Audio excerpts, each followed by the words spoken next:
Teraz tak, pani pyta tu u mnie, pani Grażynka, tak, że sposób na leczenie nużeńca, lambli i przywry. I teraz zobaczcie, jeżeli chodzi o leki, bo czasami trzeba zastosować lek.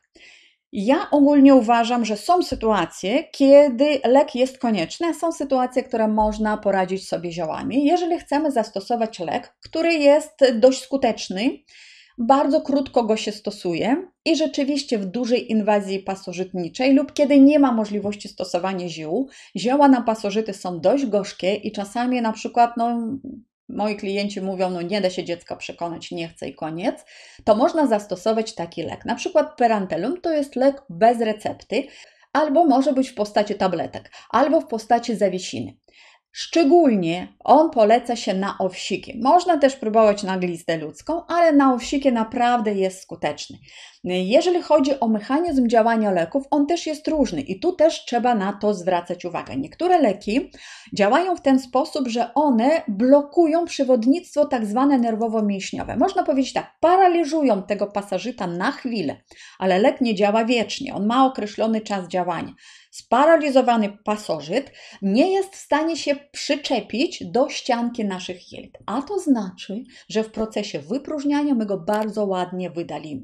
Chyba że nie zdążymy wydalić, no to on się po prostu ocnie i znowu się przyczepi do tej ścianki. Dlatego to, o co mamy zadbać, żeby nie było zapaść. I dlatego bardzo często, kiedy poleca się jakiś lek na odrobaczenie albo zioła na odrobaczenie, to koniecznie trzeba zastosować dodatkowo jakiś środek, nawet trochę przeczyszczający. To może być sól gorzka. Można kupować nawet takie pojedyncze saszetki w aptece. Sól gorzka, sól Epsom do stosowania do wewnątrz, do przeczyszczania jelit.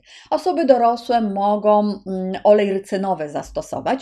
Może dla dzieci niekoniecznie, bo różnie może zadziałać. Olej rycynowy jest tak, że czasami ktoś potrzebuje wypić 3 razy dziennie, 3 dawki, żeby zadziałało, a ktoś nie zdąży jedną połknąć i już leci do toalety. Także to też trzeba wiedzieć, kiedy takie odrabaczanie robić, nie wtedy, kiedy ktoś się wybiera w podróż lub do pracy. Natomiast są też inne, tak jak na przykład kurki działają, taki mechanizm działania, który zaburza metabolizm bakterii, grzybów i pasożytów i one po prostu umierają z głodu, bo nie pozwala im metabolizować glukozy. Natomiast niektórzy stosują różnego rodzaju preparaty i mówią, że to nie pomaga. Dlaczego może nie pomagać? Zarówno lek, który na przykład na owsiki jest bardzo skuteczny, tak i zioła mogą nie pomagać, jeżeli właśnie mamy zaparcie i nie wydaliliśmy pasożyta, nie zastosowaliśmy według określonego schematu, bo większość leków będzie działała na dorosłe osobniki, a później za jakiś czas wyklują się jaja, wyklują się larwy pasożyta i znowu będziemy mieli infekcję pasożytniczą. Dlatego to się bierze cyklicznie. Lub też, jeżeli oglądaliście ten film, a akurat myślę, że Grażyna oglądała, bo pod filmem o pasożytach to napisała, bardzo ważne jest środowisko. Jeżeli tylko odrabaczamy się i więcej już nic nie robimy, nie dbamy o pracę żołądka, o pracę pęcherzyka, o florę bakteryjną jelit, no to co stoi na przeszkodzie, że jutro połknęłeś kolejne jajo pasożyta i znowu w tej odpowiedniej florze bakteryjnej, chorobotwórczej pasożyt się zagnieździł. To wtedy rzeczywiście to nie będzie działało.